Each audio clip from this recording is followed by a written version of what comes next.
Friends, for our math journal activity today, we're going to do let's count how many. So remember, the first thing I do is always the same. Look at the top and write my name. So I'm going to put my name on my math journal page. Then I'm going to cut my ice creams off the bottom. I'm going to, remember, hold my scissors the right way.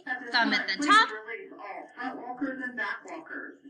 Daycare, van riders, and kids zone. Please release all front and back walkers, daycare, van riders, and kids zone.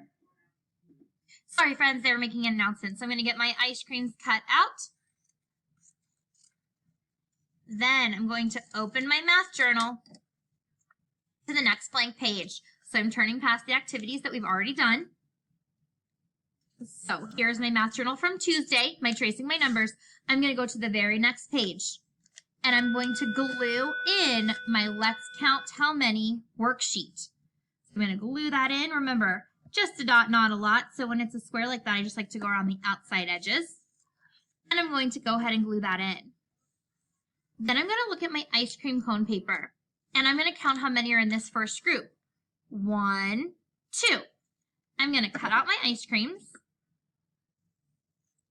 And I'm going to glue it over the number 2.